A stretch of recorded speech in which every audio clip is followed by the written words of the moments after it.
Hello, good evening and welcome to HotEdition on 3FM 92.7. This bulletin is live from our studio here at Adesanwe Kanda in Accra and also live around the world on 3news.com. Coming up this evening, President John Dramani Mahama directs a national cleanup exercise to free the gutters and let the water flow. But is this the magic wand or it's merely the beginning of a solution to the problem? We'll delve into the specifics of what exactly government wants and the role citizens can play in this campaign. Also coming up, concerns rising in the Upper East region over what lawyers have described as police extrajudicial killings. We are digging into this for you. And later in the bulletin, the Black Stars of Ghana crash out of the ongoing World Cup tournament. What lessons have we picked up? And which country in getting into the final 16 can Ghana start learning some lessons from?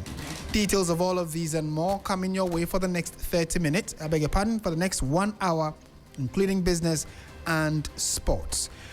Before that, though, let's bring you the news summaries with Safwa Boaheni. Hello, Safwa. Hi, Martin, and welcome to the news summary segment. Our first story, where work progresses on La General Hospital project despite reports of workers being laid off for lack of funds, and nearly 3 months after President Mahama pledged to revive the long-stalled La General Hospital project, there are visible signs that construction is gathering pace. Away from that, the Menchia Palace has unveiled the 15th Asante Hema on July 6, 2026. Known in private life as Nana Mabunsu, she is currently undergoing the necessary customary rites to confirm her stool name, and it's also understood that the new Queen Mother is the cousin of the late former and first mayor of Kumasi, Nana Kwesi Agyeman. Also away from that, Donald Trump, president, confirms asking FIFA to review Balogun red card as World Cup controversy grows. United States of America President Donald Trump has confirmed that he personally requested FIFA to review the red card shown to Folarin Balogun and ending speculation over his administration's involvement in the controversial decision to lift the strikers' automatic World Cup suspension. And also to business, finance and tax analyst Nelson Kujo Kwagbezi has hailed government of Ghana's ahead of schedule settlement of its $700 million Eurobond obligation as a major win for the country's financial landscape, predicting a swift rebound in investor sentiment. This is good news for the markets, Kwagbezi stated while reacting to the early payment. We expect investor confidence to bounce back, and we expect liquidity to be deepening, and we expect our rating to go up in subsequent ratings. So our last story, where the government, under the auspices of the Post-Flood Mitigation Committee, has declared Friday 10th July 2026 and Saturday 11th July 2026 as National General Cleaning Days in the 7 regions affected by the recent floods. Under the theme, Our Actions, Our Future, Cleaning Ghana After the Floods, this 2-day national exercise seeks to mobilize our collective duty to clean our communities, secure our environment, and safeguard lives across the country. And this is where we end our news summary segment. And over to you, Martin. Thank you very much, Safwa, for the summaries. Let's settle for the details of the stories now. We are starting from that letter coming from the office of the President, His Excellency John Dramani Mahama. And the office of the President, or the President himself, clearly want the fight against the flooding in the country to, intensify. So on the back of that, they have declared Friday the 10th of July and Saturday the 11th of July as National General Cleaning Days across 7 regions affected by the devastating floods on the 29th of June. And as part of efforts to improve the sanitation and reduce the risk of future flooding, this exercise, the government says, is important, and all citizens, especially within these areas, should make it an effort to take part. The floodwaters wreaked havoc, claiming some 13 lives and destroyed more than 7,000 households. A statement issued by the Minister for A statement issued by the Minister for Government Communications, Felix Kwakye Ofosu, on Monday, the 6th of July, said that this is a critical national exercise and all citizens are strongly encouraged to take part in it fully. To get a sense of what exactly the statement says, let's speak to Wisdom Safo of our research desk, who's joined us for the specific details. Wisdom, walk us through the content of the letter. So, Martin, the dates are Friday, July 10, 2026, and Saturday, July 11, 2026. And the exercise is being carried out under the Post-Flood Mitigation Committee. So it is in response to the recent floods, as you rightly mentioned. And the main purpose is to clean up the communities, protect the environment, reduce the flood risk by removing waste and silt from drainage systems. So the main area is desilting choked drains to allow free flow of water before the heavy rains that we are expecting. So the exercise targets the 7 regions affected by the floods. They are the Greater Accra region, the Central region, Volta region, Western region, Western North region, Ashanti region, and the Eastern region. So the President has also directed all government officials to take part in this exercise personally. So these people include the ministers of state, the CEOs, members of parliament, the MMDCEs, and the head of public institution. So the government has also appointed them to lead the exercise, and they have to leave their offices, they have to pick up the tools and join the communities as they clean up their communities. Right. I mean, it's interesting that this is coming at this time. Maybe it's because of the recent floods that, the capital witnessed. But this certainly is not the first time we are having this kind of a national effort at cleaning our, streets and gutters, bro. Definitely, Martin.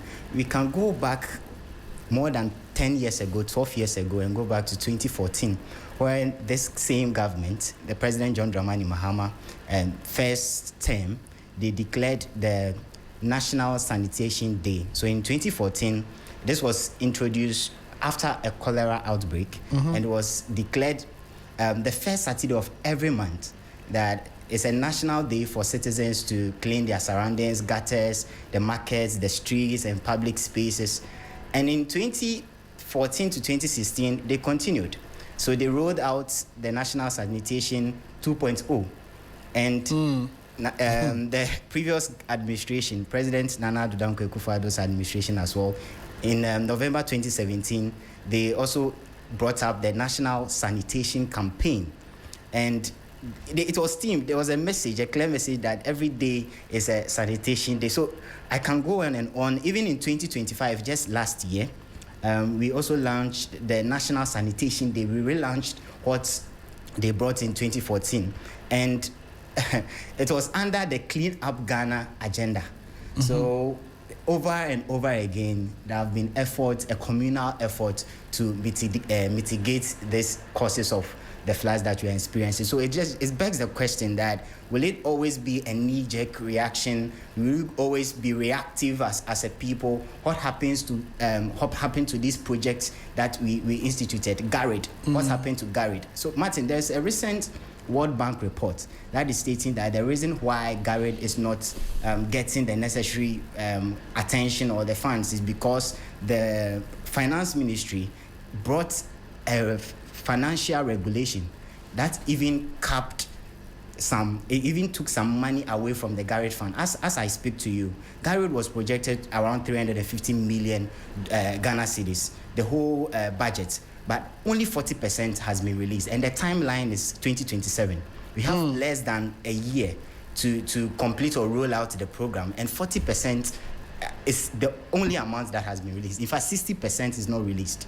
You see, and even the contracts that we have given to the people to the silt, the drains, it has been terminated. When the housing minister went to parliament, he stated that because of issues surrounding or around the project, it has been terminated, and they are now seeking approval from the finance ministry before they will award any other contract. So it's a challenge. It's a myriad of issues. I pray that this time around it's really effective and it actually mitigates the issue. I mean, it also begs the question: what kind of monitoring went on when the first or the earlier campaigns were instituted? That is another question we have to answer. What was the plan in the first place? How was the execution done? What were the reports after they were done? And which areas did we do well? Which areas did we need to improve upon? Because to come out again with more or less like a blanket new start or a fresh start for national cleanup campaign, it raises a lot more questions than answers. But thank you for those details. Wisdom Safo of our research desk giving us an update of the statement by the Minister for Government Communication, which is declaring Friday the 10th of July and Saturday the 11th of July as National General Cleaning Days. And this exercise is expected to take place across 7 regions in the country, and it comes on the back of the June 29 floods. And I mean, for those of you who probably are still reeling from the impact of last week's floods, it's exactly a week. Come to think of it, last week, Monday, by this time, lots of people were still asking for help and calling NADMO and the other state agencies to come to their aid. My colleague Armstrong Gold Alogbe was one of the gentlemen who had been traveling across the capital, reporting on the kind of impact the floods was having on our citizens. And a week on, what is the situation like now that he's also visited a number of the places he went on that fateful day? Armstrong, thank you for your time. Which areas have you visited today? What can you report?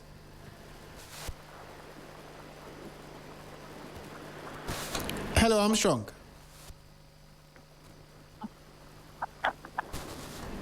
Hello, Armstrong, can you hear me?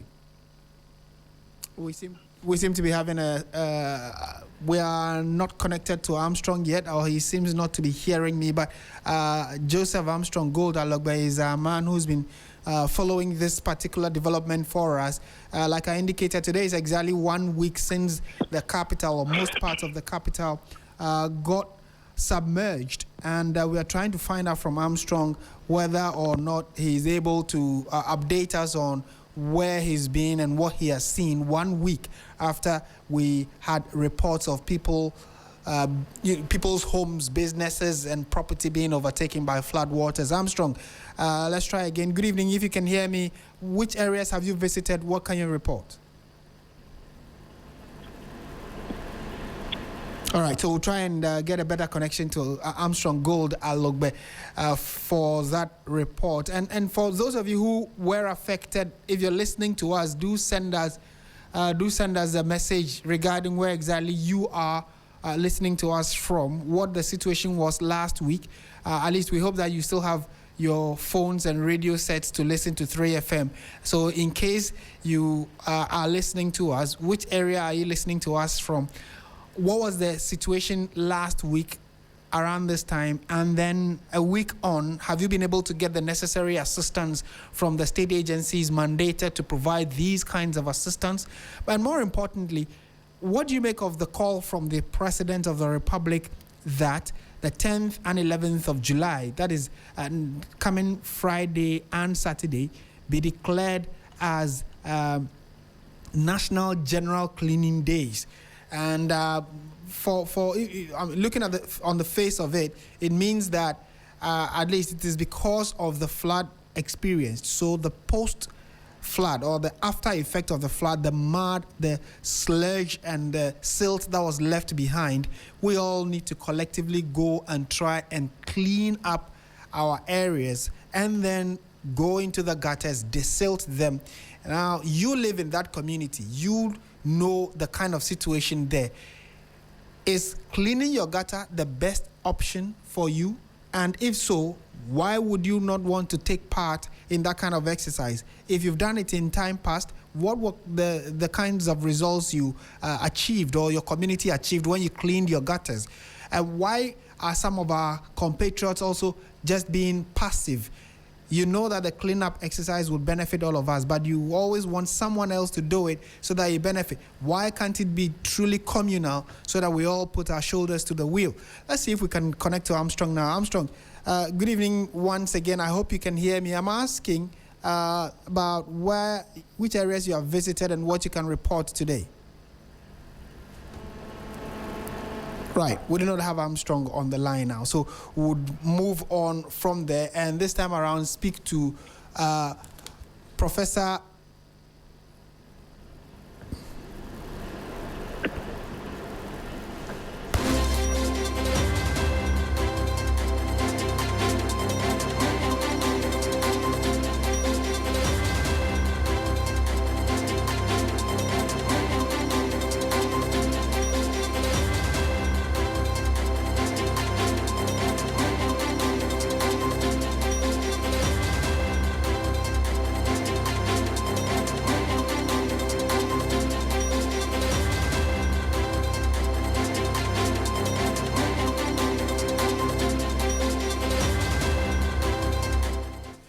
This is 3FM 92.7. You're listening to Hot Edition. We're going on to the phone lines now and speak to Amma Akpene Ofori Entry.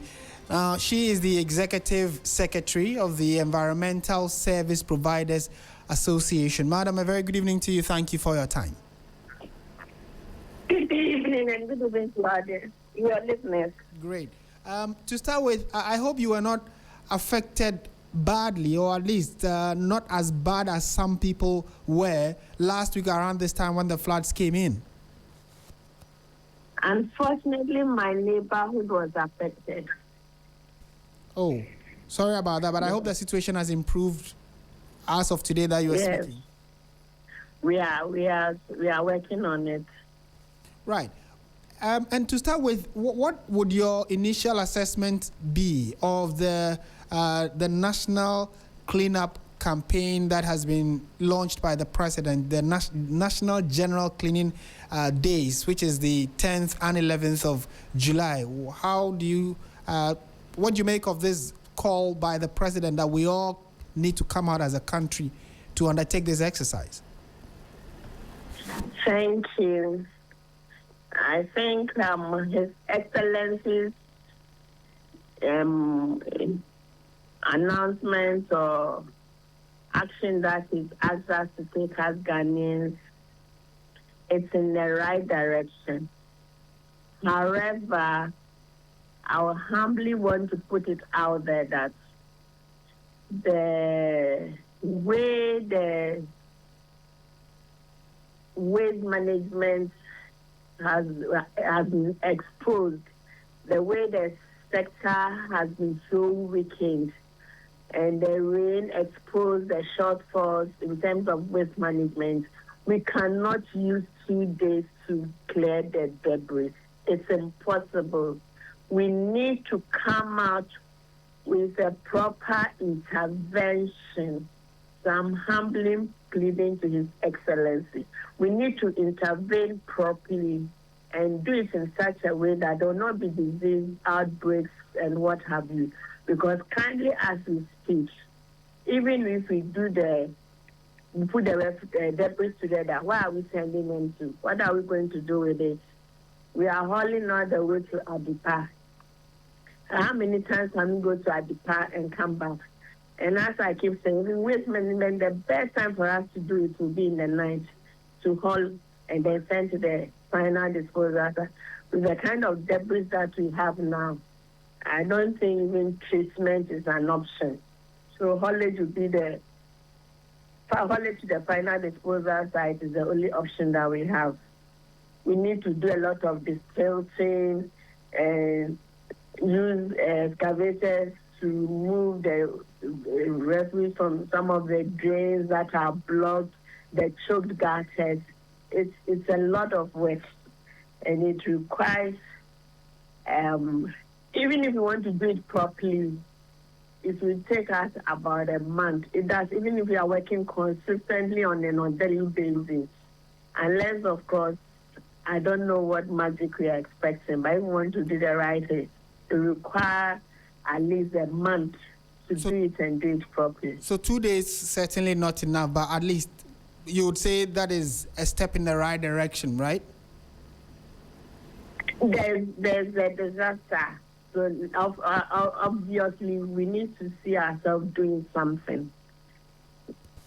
And a number of analysts have also said that the situation we experienced last week was more than just issues of environmental uncleanliness or the lack of proper maintenance of our environment. Would you agree to that? What percentage would you adduce to the fact that the citizens themselves have not been helpful in keeping the environment or their surroundings clean? Absolutely. There are other factors that led to the flooding, such as having structures in the waterway, and then the engineering bits. And even one key thing that I'm surprised a lot of people haven't talked about is the construction of the roads. I'm not an expert, but you see the way all the corridors have been dug. Under Pioneer Road has been dug. Volta has been dug. Kumasi Sound Road, Kaswa, the road construction going on. So all those things have been contributed to what is happening. So the engineering and then the structural infrastructure that we need in place is also key. And then the removing the structures that have blocked the storm gutters, the drains, the waterways that we have structures that have been built into. All those things have contributed. So we need to have a holistic approach to resolving the problem this time round, and not always the knee-jerk solutions. It will not help us as a country. Right now, the money that we are going to use to even solve the immediate disaster is so expensive. So why wouldn't we use that money to do the prevention? You see, so we keep saying that the way we speak daily, that is how waste management is. Every human being generates at least 0.5 kg of waste daily. In Accra, it's between 0.2 to 8, 0.2 to 0.8. So when we strive, we can just say 5. So multiply that by the population of Accra. So we should have a proper plan in place. Once population is growing and people's lifestyle are changing, gone are the days that we did more of organic. But right now, everything is fast food, fast that. Yeah. So we have a lot of recyclables, a lot of things all over the place that is not helping the environment. Okay. And you see, if you don't take good care of nature, nature has a way of taking care of itself, and that's exactly what has happened to us as a country. Right. I thank you for your thoughts and perspective you bring to this conversation. Ama Akpene Ofori-Entry. Thank you. Thank you too. And she's the Executive Secretary of the Environmental Service Providers Association of Ghana. And we are staying on the subject matter. This time around, let's bring in Professor Benedicta Yaira Fosu-Mensah. She's with the Institute for Environmental and Sanitation Studies. Madam, Prof, good evening. Thank you for your time. Good evening, and good evening to our cherished listeners. Right. The President of the Republic has declared National Cleanup Days, which is the 10th and 11th of July. Some say it is a repetition of similar exercises we've had in time past with no clear results or tangible results for us to see. How do you assess this new dates or this new proposition by government about a cleanup? Okay, thank you very much. I must commend the government for the initiative that on the 10th and the 11th we all come out to clean our environment. But having said that, that is just a one-time initiative. When we talk about waste management, it goes beyond that. But I will first want to acknowledge that initiative. Yes, there are a lot of waste in places that they are not supposed to be. So that day is to help us to bring out this waste. But having said that, waste management is a shared responsibility. Government has a role to play, and citizens also have a role to play. And for us to effectively manage our waste, we need to use what we refer to as the, I would say, 3R or R3. That is reducing our waste, reuse, and then also recycle. Now, when you study or look at the statistics or characteristics of our waste that we generate generally, we have about 60% of the waste being organic. And we have between 14 to 16% being plastic. So if we are able to sort out organic, which is composed of about 60% of waste, then it means we are taking a chunk of the waste that we ordinarily would have sent to landfill sites. So you can imagine if we sort out our waste, we sort out 60% which are organic, and then we have about 16% of, let's say 14% being plastic. We would have at least saved the landfill sites from sending almost 74% of the waste that we send there. Then that would have ordinarily increased the lifespan or the time of use of these landfill sites that we have or dotted around. Now, when you look at waste management generally or currently, you would realize, I think, on a few occasions, I have seen this tricycle, line up in very long queue trying to dump their waste. Mm-hmm. And what we see that most of these tricycle operators, sometimes out of frustration, in the night or middle of the night, they just collect waste they've collected from homes of people. They just dump them, sometimes the pedestrian walkway or just in a bush somewhere and go away. We cannot manage waste sustainably by the practices that we carry out recently, where we mix everything and go and dump them at the landfills. Now, currently in Accra, we all know that we are having challenge with even dump sites, where a lot of the dump sites are being and that is one of the concerns a number of citizens are already raising about this campaign being introduced by the government. In time past, we've had similar ones. I can at least safely say that based on what you do and where you sit, you would have better understanding of the space, the environmental and sanitation space, than the lay Ghanaian. How would you assess those previous exercises, and which areas can we build up on? We'll come and talk about the landfill sites and the non-availability of landfill or places to dump these garbage or rubbish when we collect them. But what is your assessment of the previous exercises of the former NDC government, the current NDC government, the MPP government as well, and the citizens' attitude towards cleanup?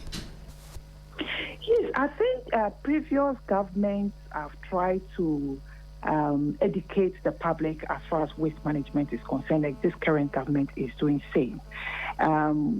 This current government have initiated the issue of sanitation day, where everybody goes to clean his or her compound and his frontages. But you see, sanitation management or waste management goes beyond one day cleanup exercise. It should be a part of our life. It should be a part of what every day what we do. And that is why I'm saying that until we acknowledge and use the 3R principle, it will be very difficult to manage the waste because the population is increasing. Our lifestyle has changed over the years. And so naturally, the volume of waste we generate on daily basis is increasing almost on daily basis because the population is increasing. So until we begin to practice what we call reducing waste, and we can reduce waste by sorting out waste. And as I said, if we are able to just sort out organic and plastics, we would have been able to reduce waste by almost 74%, which means that you would just send about 26% waste to the dump site. And that would invariably help solve a lot of issues of waste management. And so we need to do a lot of public education as far as waste sorting or sorting as source is concerned. People need to appreciate the fact that we should not mix everything together. At least organic and plastic should be separated. Organic can be used for compost, plastic can be recycled. And we talk about reuse. There are certain waste or certain materials, they are just material in transition. It can be reused. And I'm happy, when I heard that EPA is banning styrofoam. These food packages. Yes, the styrofoam. The takeaway packs. At least that would, again, reduce some amount of, usage of these material within the country. And invariably, I pray that as time goes on, we need to look at plastic generally. At least some countries have done it, and it's so beautiful. You go to a country like Rwanda, when you come in, any plastic that you have to leave it at the airport. It's not allowed in the country. And we can also do that. Yeah. So we need a lot of education when it comes to waste sorting, waste sorting or sorting of waste. For me, I think that we can overcome this issue of or challenge of waste management by using the 3R principle. Reduce our waste. We need to reuse some of the materials and then also recycle. So yes, it's a good initiative that we have National Sanitation Day. But what happened after that day? Right. It is important that Ghanaians know that waste management is a shared responsibility. Government has a role to play, and citizens also have a role to play. If you're a citizen and it's raining and you collect your waste and dump into the drain with the hope that the water will carry it away, you should know that definitely the water will end somewhere and that waste will end somewhere. So we have a role to play. And I will say that we need to do a lot of education, waste management. Maybe should our curriculum from the primary school. There should be that conscious effort to do a lot of campaign. Let the people know the implication of not managing waste effectively. What happened 29th June? Waste management contributed to some extent. Whilst we talk about, yes, climate change has come to stay and climate change has its impact, and what we are seeing in terms of increase in intensity of rainfall being part of the impact of climate change that we've always be talking about. But to some large extent, waste or not managing our waste effectively also contributed to some impacts that we observe. Absolutely. And I think that it's one thing that as a country we have either decided not to face head on or decided to dance around it, because I was fortunate to stay or school abroad, and the sorting of waste is basic for almost every university that at least I entered. There is a plastic bin, and then there is a general waste bin. And that in itself, like you're saying, is important to reducing the amount of waste we produce.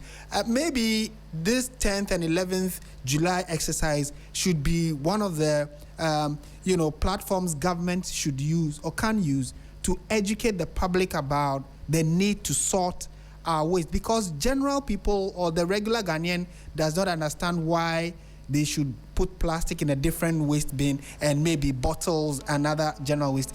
So the bit about public education is very important. But how about the number of days? Do you think this should be a continuous exercise, or the 2-3 days government has named should be enough?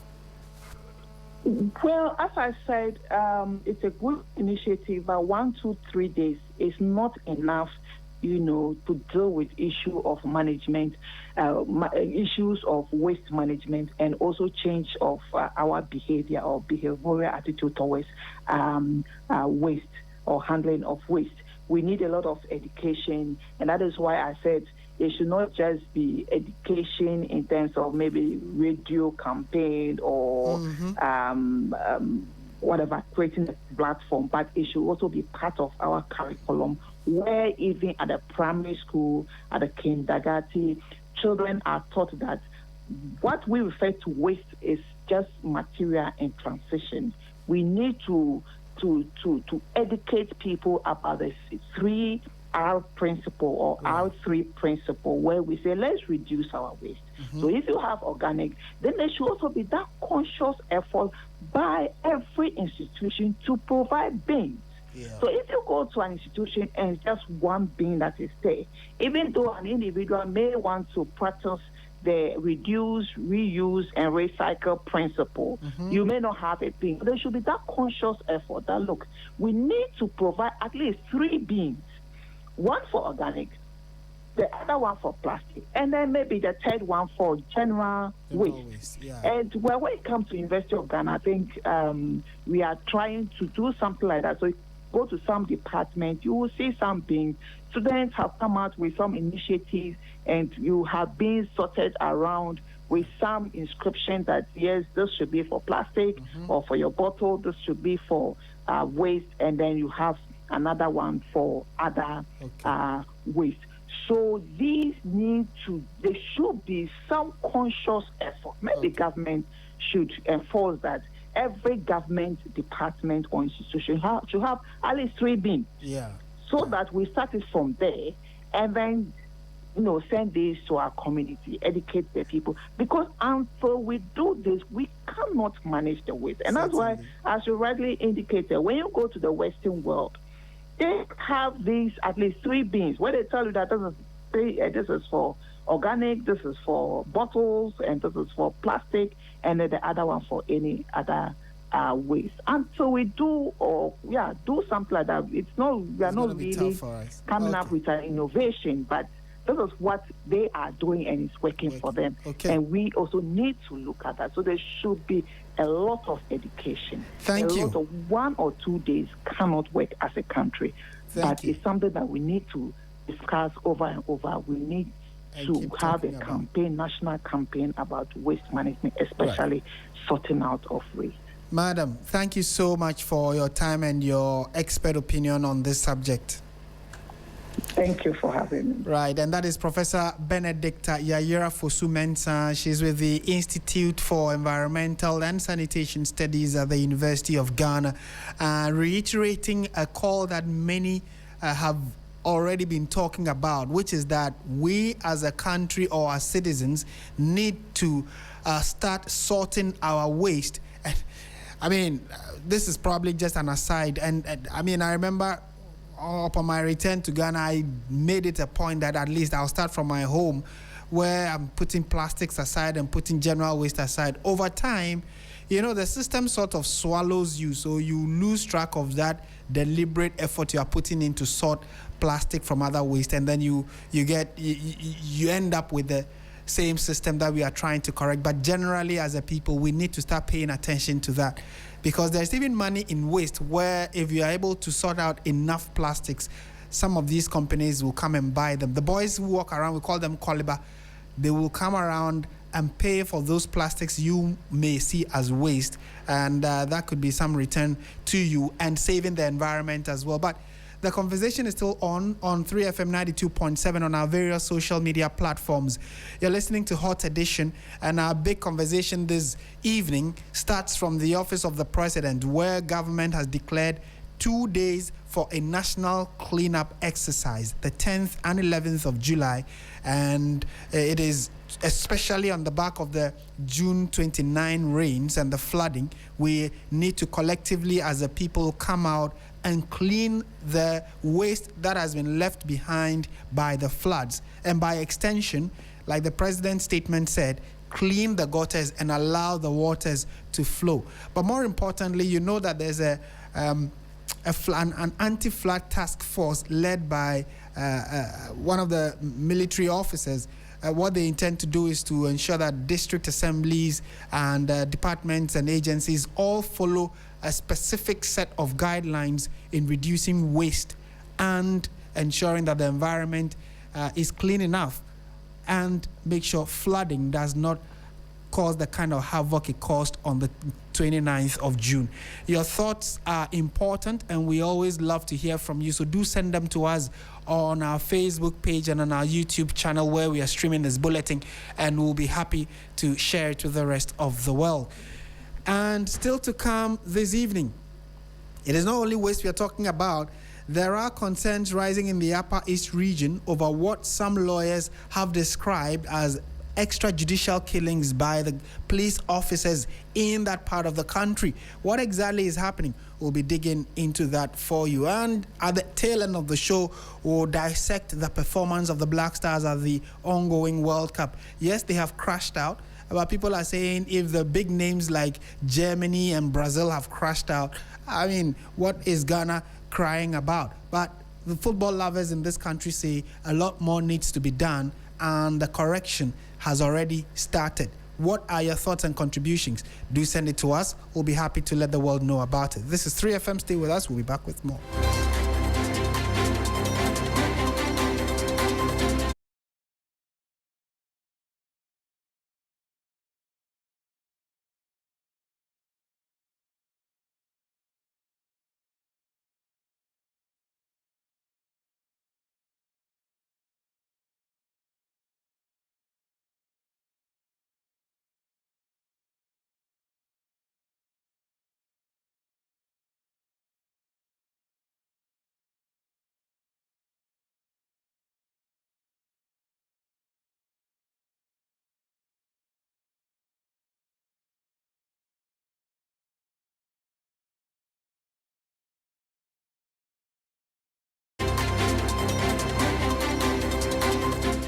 .7 is the dial. This is 3FM. We're shifting our attention to some other stories we have for you this evening. And a Ramsar site, still on the related subjects to the first one, a Ramsar site and a water retention basin at Malam Junction in the Greater Accra region is being filled with waste, and significant portions being developed barely a year after President Mahama ordered authorities to restore the wetlands. What appears to be unauthorized development on the wetlands is causing severe havoc and flooding in that area, and is crippling the natural flood retention capacity of the area. My colleague Christian Yali visited the place, first of all, to speak to those who've been affected by the flooding that happened on the 29th of June last week, and also how they are recouping after that exercise. Let's listen to him in this My report. visit to the area after the June 29 heavy floods show ongoing construction works and walls being erected. Buildings have been built and active works ongoing close to the base of the Malam interchange, which is seen holding significant amount of water. Drone shots obtained show tricycles dumping waste around the Makati area, and the part of the Ramsar site is affected. Ramsar site is not meant for development. Effect near too much. Authorities and as a more concerned say also maybe be found into a one more minor and In the Malam town, a house close to the transport station went viral after the torrential rains flooded a compound house almost to the rooftop. A week later, I visited the area where residents are still struggling to bounce back.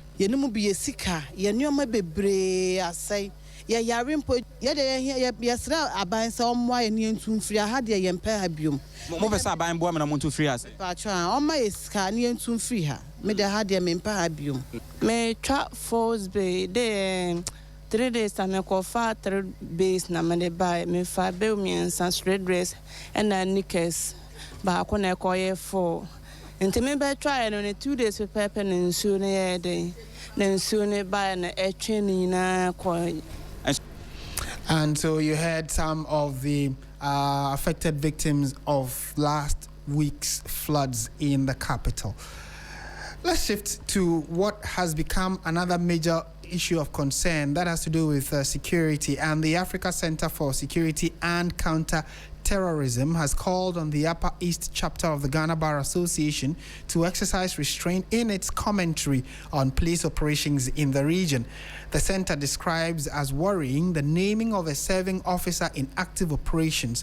In a statement, the executive director of the center, Emmanuel Kuting, said that decisive police action is needed to keep law and order in the region and defends the IGP's initiative to deploy a special task force to deal with crime in the region. And Mr. Kuting has joined us on the line for a quick conversation. A very good evening to you, sir. Thank you for your time. Thank you for having me, and very good evening to your cherished listeners. Right. You are saying that the Bar Association in the Upper East region, by coming out publicly to name a police officer, following the death of some citizens, is worrying. Why so? Why do you describe it as worrying? Well, let me put this in a better context. You realize that the conflict in Boko had brought some spillovers where criminals have taken grounds to perpetrate crime on law-abiding citizens. You remember some time ago, broad daylight in the Bolga, you hear Momo vendors were shot dead, and people could not go about their duties peacefully. So the IGP launched the Black Maria team, and they were able to restore law and order. So on one of such operations, they arrested a suspect who stole a motorbike. And then, unknown to the armed robbers, they didn't know there was a tracker on that motorbike. So the police tracked the motor and arrested 4 people and 2 fled. And that was the exact time there were complaints by certain individuals of extrajudicial killings in Bolga. And as an organization at that time, we raised a voice that under no circumstances should anybody be killed in government custody. So fast forward, the IGP deployed this officer, the Bar Association name, who doesn't belong to the PID. You know, the Black Maria is from the PID. But the name officer is from the CID. He's the director of ops of the CID as a professional to go and investigate the claims of the extrajudicial killing. So during those investigations, when these 4 were arrested, he directed that they should bring them to Accra to him, because he didn't want any form of accusation where they would say that they take them to custody and they are killed. And what he did was to promptly put them before the law court. And that's the proper thing to do. The lawyer in question is the lawyer of these alleged armed robbers. He requested for bail from this said officer, and the officer said no. So in a solemn event, like the remembrance of the killings of those high court judges, I feel it was not the right platform to make these unsubstantiated allegations. So as a security policy think tank, we felt that there was a need to come out and set the record straight. And if you look at our presser, we praise the IGP for being on the side of people or of the people and restoring law and order.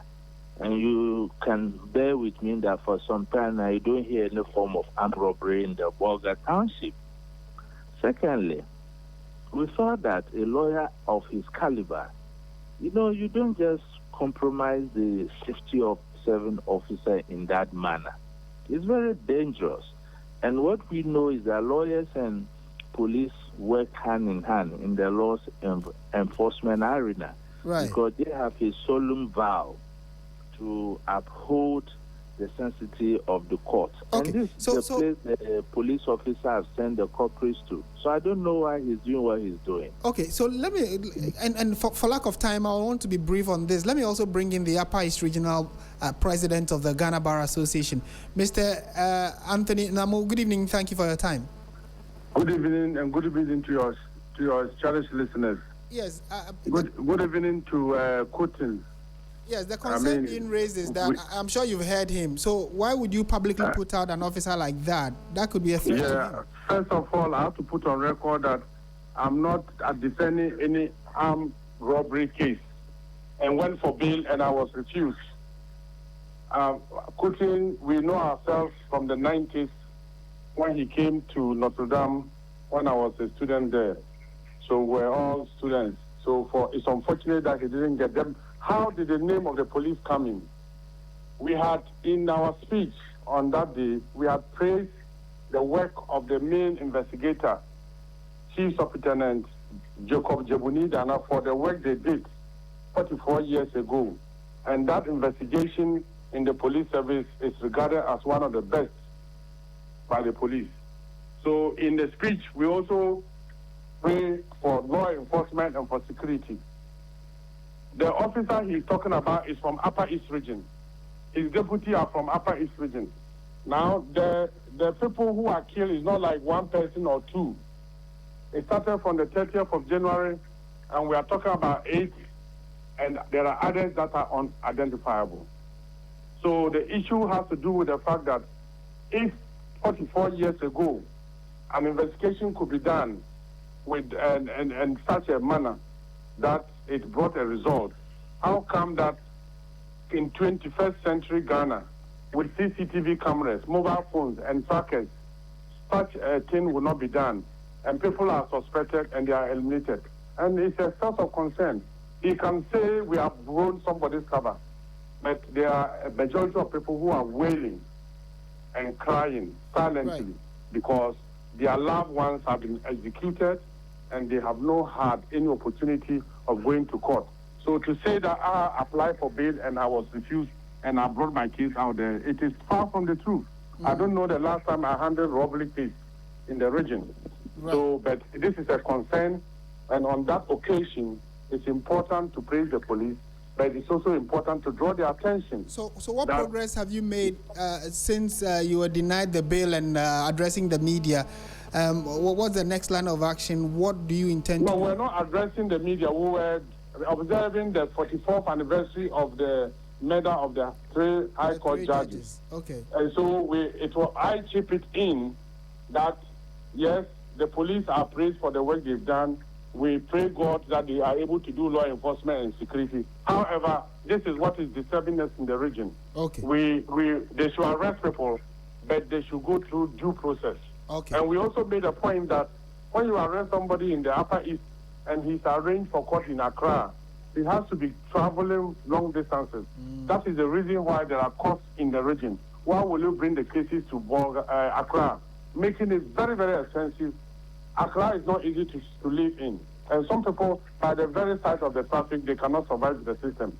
So that is the prayer that we made. And I think that it was appropriate. We were only calling on the IGP to review the work of his men and his men in the circumstance. Okay. We are not condemning the IGP. We are saying that he should review the work of Ananga and Co. And they are our kinsmen. Okay. And they are our living pain. Because of time, we'll have to leave it here for now. But thank you for bringing this very topical issue to the attention of the general public, and hopefully we'll be able to get some headway or make some headway regarding that. This is 3FM 92.7. You're listening to Hot Edition, and we are going to be talking football now. The World Cup is currently still ongoing. The Black Stars of Ghana were knocked out by Colombia over the weekend. Today, a number of games are expected. Will be live on TV3 and on 3FM. But joining me in studio now is Ore Kwampofo, who was in the US, followed the Black Stars, saw them train, saw them play, and eventually they are back to their bases. Are they back home with you, Oreku? You are back home in Ghana. Are the players back in Ghana as well? So when a tournament ends, I mean, it depends on your personal itinerary or plan for the summer. Some clubs have already started pre-season already, and some would love to go to their clubs. You know, some don't really have family here. Some of the diasporan players who switch nationality. Someone like Inaki is back in Spain and is actually already with his club. Okay. Some would love to go on vacation in another country. So it depends. You just tell the team manager where you want to go to, and then they book a flight for you. They sorted it out. But you know, we've seen how the likes of Cape Verde were received when they go home. Would Ghanaians have turned up like that for the Black Stars? Nah, do you think? I doubt. And it's the thing is, if you look at the history of Ghana and what we achieved at the World Cup, there was a time where 2006 Ghana was in round of 16, 2010 they got to the quarterfinals, probably should have got to the semifinals, they came really close. And so, I mean, if Ghanaians are to applaud anything, it should be a semi-final or something close to a quarterfinal. So I don't think a round of 32 would have got too many people off their seats. Would you assess and say Ghanaians were overly expectant, especially knowing the crop of players and the time we gave the manager who had freshly probably now seeing some of the boys for the first time going into such a major tournament? Would you say we had too much or we're expecting too much as supporters? You know, expectations for me is always dynamic, and people who follow the team, invest in the team, have every right to change the expectation as and when the tournament goes on. The truth is, heading into the tournament, the odds were against Ghana. Part of the least ranked countries going to the tournament, had only changed coaches a couple of months before. The team was already in transition, hadn't qualified for the World Cup. But when you start your tournament and you beat Panama and you draw against England, fans then have the right to believe. And so from then on, you have to carry that different expectation along. And look, Ghana were heavily beaten in the round of 16 stage against Brazil in 2006. But everyone held their head up high because of the performance. Yeah. And it felt as if Ghana gave their all on the day. The big question was, Ghana just didn't feel like or come across as a team that knew what was at stake against Colombia. There was never a point where they put their bodies on the line, threw everything that they had in there. And before the match, Jordan mentioned that they're going to leave everything on the field and make sure they make Ghana and Africa proud. It didn't feel like that. And I think that's the difference. It's not really about the scoreline, but the fact that they didn't even play a shot on target, they never really went into 50-50s like they wanted to win it. And that's what fans look at. At the end of the day, it should be about the performance. Nobody expected Ghana to beat Colombia. Yeah. But did you give your best? Okay. I don't think they did. Okay. Two final questions, then we wrap this up. So what next for the Black Stars? I think with regards to fixtures, the next match is against Cote d'Ivoire, who 2023 Africa Cup of Nations champions, had a very impressive and underwhelming World Cup, just like Ghana as well. Got to the knockout round for the first time in their history, but probably should have done better. I think it will be a difficult game away at Abidjan. As to whether who will be the coach, we cannot confirm now. And that was actually going to be my last question. Has Carlos Queiroz exited? Has he resigned? On the English he wrote, we all don't understand it. No, so the thing is, there's no way you can convince anyone that a coach whose contract expires in August before Ghana will play again. The only condition for his contract to be extended to 2 years was if Ghana got to the quarterfinal stage of the World Cup. Ghana were at least 2 matches away from that. It wasn't even close. But there was the potential of a negotiation. I mean, it's man to man, it's human beings. And so there will be a need for the coach to send a technical report after the tournament, and they'll meet the ministry, they'll meet the FA. You know, these decisions in Ghana go through different levels. And so from the sources that we spoke to close to the GFA, they found out about the statement on WhatsApp and say they were quote-unquote shocked by the statement. The reason why they were shocked is that you don't need to do high-level English in university to understand the direction of this message. The key thing for me is he says that, to my president and board, thank you so much for the opportunity to serve the Ghana national football team. It was an honor. It was. Past. He never said it is an honor. Clearly, all indications are pointing to the fact that he's going. He's leaving. And even if he's not leaving, he will be gone in August. Yes. There's no point in him he doesn't plan on coming back to Ghana. Ghana play next in September. was a short-term deal. So he probably will know all of that as in the next fixtures we have, and the fact that we have an AFCON a few months away and we'll have to start playing qualifiers, etc. Yeah. If he has that in mind and looking at the wording of his letter, would you say the FA officials probably broached the subject of an extension since he signed only a 4-month contract?